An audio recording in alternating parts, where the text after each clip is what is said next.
Ya, oke, baik. Selamat pagi anak-anak sekalian. Kurang mantap suaranya ya. Pagi-pagi, semangat pagi. Siap? Oke, selamat pagi anak-anak sekalian. Pagi, selamat pagi. How are you today? Excellent and powerful. How are you today? Excellent and powerful. Dulu untuk kita semua ya.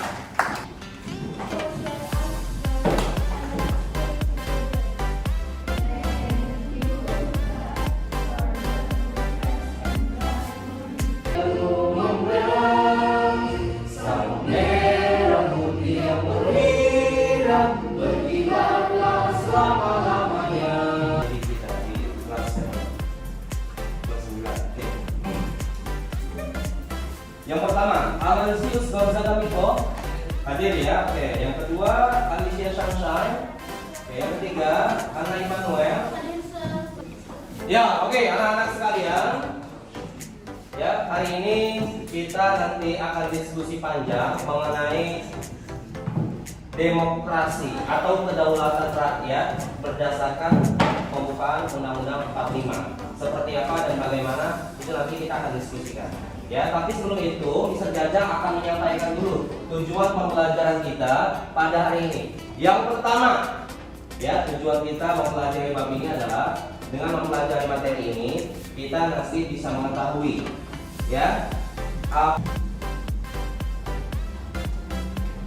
ini pembahasan kita pada hari ini, yaitu tentang pelaksanaan kedaulatan rakyat menurut Undang-Undang Dasar Negara Republik Indonesia tahun 1945. Ya, seperti bisa Jajang katakan tadi, istilah ini berasal dari bahasa Arab yang berarti daulah ya. Lihat di depan, boleh perhatikan ya.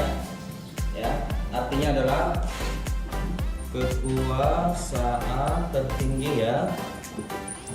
Anak-anak harus berpatokan pada istilah ini dulu ya, karena ini yang paling poin penting ya. Ini judul kita, karena dengan mengetahui makna ini nanti kita bisa menerapkan ya yang atas. Perhatikan satu-satu. Kedaulatan rakyat berdasarkan Undang-Undang 45. Di dalam pembukaan anak-anak sekalian ya, terutama ketika kita upacara, itu sering dibacakan pembuka bahwa sesungguhnya kemerdekaan itu ialah hak segala bangsa. Lalu bagi dan oleh sebab itu maka penjajahan di atas dunia harus dihapuskan. Ya, jadi itu pesan kedaulatan berdasarkan pembukaan 45. Jelas sampai sini? Jadi di pembukaan itu sudah ada pesan-pesan bahwa kemerdekaan itu hak setiap negara, setiap bangsa. Ya. Apalagi bagi penghuninya yang ada di dalamnya, jelas ya. Termasuk kita itu penghuninya. Nah, maka kita diberikan otonomi untuk melaksanakan kedaulatan atau kemerdekaan itu ya. Paham ya? Oke, kemudian di dalam batang tubuh Undang-Undang 45 ada juga bunyi bahwa kedaulatan itu berada di tangan rakyat dan dilaksanakan sepenuhnya melalui undang-undang. Ya, ada pasal-pasal di dalamnya. Jadi begini, kan kalau kita bicara pembukaan begini ya. Ini pembukaan ya. Pembukaan UUD 1945. Yang sering dibacakan ketika upacara yang ini. Tapi sebetulnya ya, ini masih ada lagi di bawahnya, yaitu pasal-pasal. Pasal-pasalnya. Ada berapa pasal, masih ingat? Pembukaan, kemudian pasal-pasal yang di bawahnya. Pasal-pasalnya itu jumlahnya ada 37 pasal. Ya, ada 37 pasal. Dan di antara 37 pasal itu salah satunya berbunyi bahwa kedaulatan rakyat, kedaulatan berada di tangan rakyat. Artinya kedaulatan itu demokrasi itu ada di tangan rakyat. Jadi rakyat yang dalam konteks ini punya kekuasaan, rakyat yang punya wewenang, dan rakyat yang punya otoritas untuk memilih. Anak-anak pernah dengar ya, di dalam sebuah sistem pemilu siapa yang milih? Rakyat. Kenapa rakyat yang milih?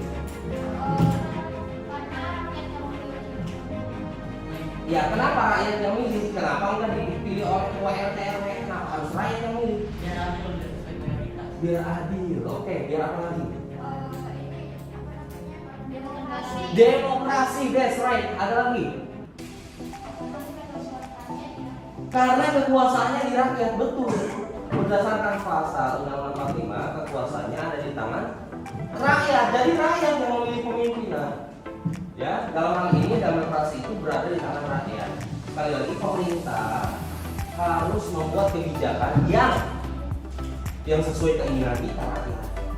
Ketua kelas, wakil ketua kelas harus buat kebijakan yang semua orang suka, rakyat di kelas sependang. 9. Ya. Oke, bisa dipahami ya? Jadi rakyat harus punya. OSIS begitu juga nggak? OSIS begitu teman-teman. Ya, di dalam kekuasaannya ketua OSIS itu dan wakil ketua OSIS harus membuat kebijakan yang siswa-siswinya setiap kelas suka. Misalnya kita usulin dari kelas ini, diskop dari kelas ini, volley kelas ini futsal. Kemudian tiba-tiba OSIS bikin acara malah pentas ini, nyambung nggak? Nggak nyambung. Kenapa? Karena harus mengakomodasi keinginan rakyat, baik di kelas 7, 8, dan 9. Itu dalam hal misalnya di OSIS. Dalam bernegara pun begitu anak-anak sekalian. Jadi pemerintah dalam membuat kebijakan peraturan apapun itu bentuknya harus melihat keinginan rakyat, harus berpihak kepada rakyat. Bisa dipahami sampai sini? Termasuk ya oke, kalau bisa luar biasa. Kita lanjut sedikit ya. Mengapa kedaulatan rakyat perlu dilaksanakan?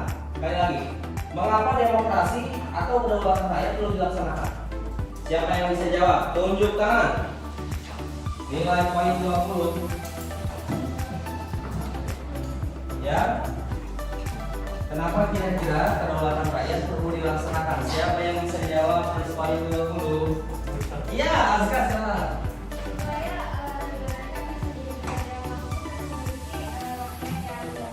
Good. Ya, supaya negaranya jadi makmur dan memiliki kedamaian. Oke, bagus, betul. Ada lagi. Kira-kira kenapa harus rakyat sih yang punya kekuasaan atau yang menentukan? Kira-kira YFB.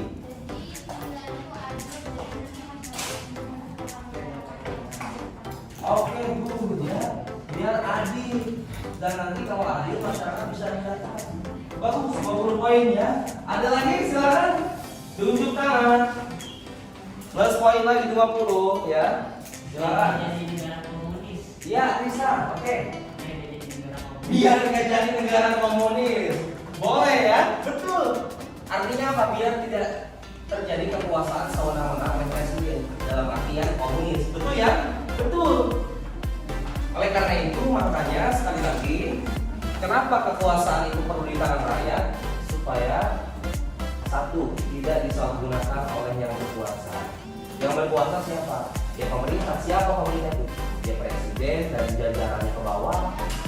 Ya pejabat-pejabat negara dan jajarannya ke bawah.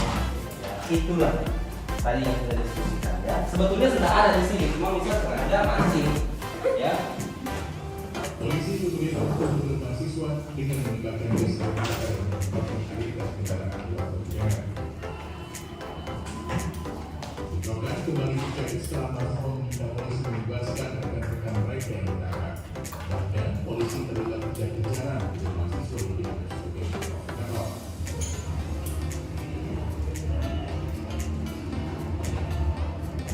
Dalam tuntutannya, mahasiswa menolak kenaikan harga BBM.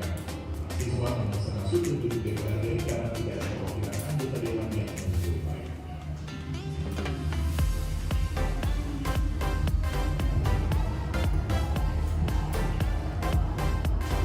Aksi kekerasan kepada Gorontalo juga dilakukan ditunjukkan. Reaksi mahasiswa Gorontalo kepada polisi setelah sejumlah mahasiswa berniat pergi ke BSD untuk tidak memberikan kota Gorontalo.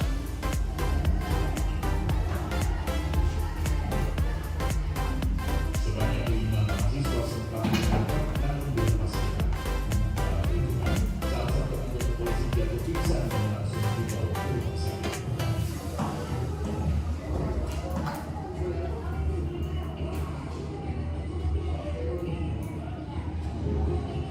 Di Bekasi Jawa Barat, mahasiswa terlibat ricuan dengan petugas kepolisian yang menolak aksi unjuk rasa. Dalam aksi di depan gedung DPRD Kota Bekasi, mahasiswa membakar ban bekas sebagai bentuk protes terhadap pemerintah yang menaikkan harga kebudayaan.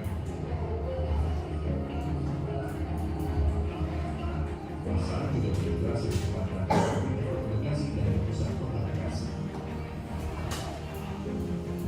Masa akhirnya membubarkan diri setelah LP Wali Kota Bekasi mendengarkan aspirasi mereka.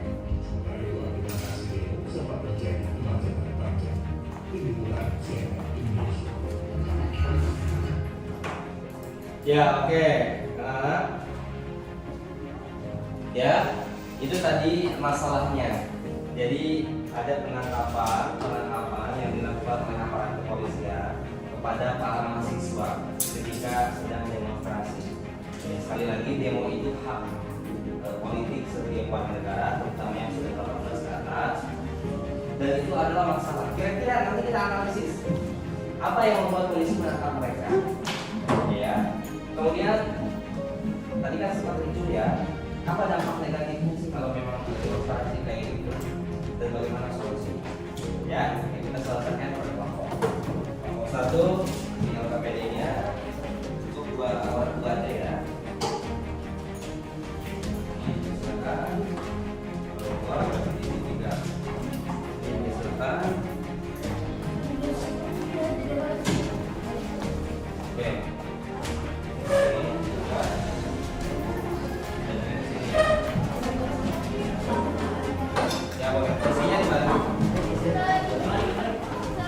Kursinya boleh dibalik.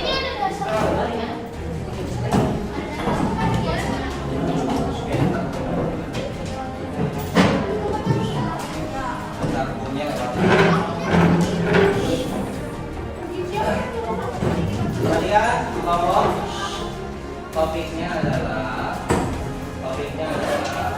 topiknya ini tulis ya, topik di LKPD adalah kerusuhan demonstrasi, kerusuhan ketika demonstrasi, kerusuhan ketika demonstrasi. Ya, silakan waktunya.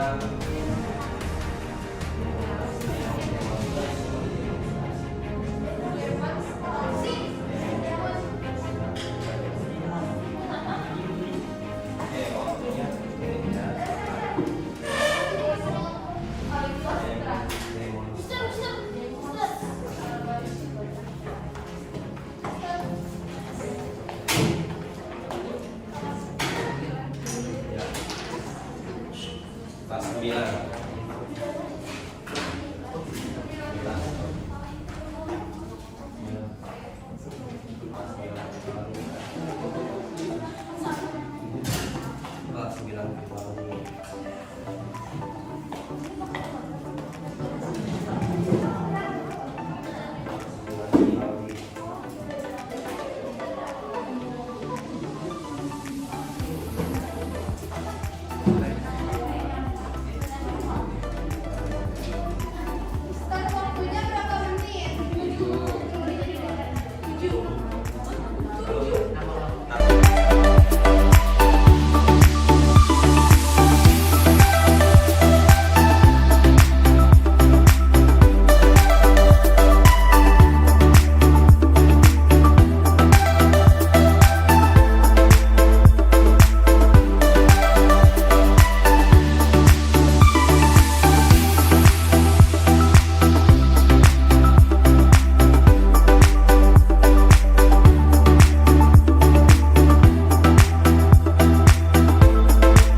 Oke, terima kasih. Ada yang mau ditanya? Seseorang boleh? Cukup? Kalau tidak ada, cukup. Demikian. Oke, berikan aplaus.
Ya, oke, baik. Anak-anak sekalian, tadi kita sudah ya menyajikan hasil diskusi kita. Tentu dalam hasil itu ada beberapa hal mungkin yang tidak maksimal. Nah, sekarang bisa minta semua merefleksikan berkelompok apa yang tidak maksimalnya di mana. Kelompok. Silakan.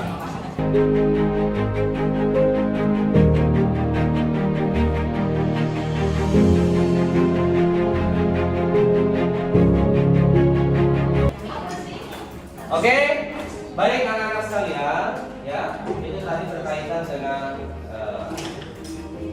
demokrasi ya. Oke, sebelum nanti kita ke uji pengetahuan, kita simpulkan dulu. Kesimpulannya adalah ya untuk pembelajaran kita hari ini, satu, demokrasi itu sekarang ada di tangan rakyat dan dilaksanakan menurut undang-undang. Ya, yang kedua, ya. Siapkan baik-baik, konsentrasi. Berkelompok ya. Kelompok satu yang mana? 2, 3, 4, 5. Kelompok 5 yang mana? Coba pilih. Ayo, suaranya mana sih? Yakin? Oh iya benar. Tepuk tangan dulu dong. Langsung sebutin ya nanti kamu 1, 2, 3 apa aja jawab itu ya. Siap? Nomor 3, perhatikan baik-baik.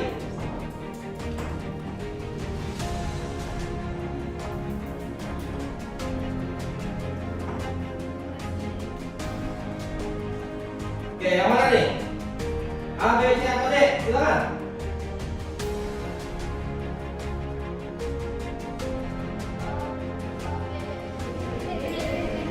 Yakin? 3. Kita cek. Jawabannya adalah yang A. Sayang sekali ya. Oke, selamat. Bingung. Oke. Pertanyaan berikutnya.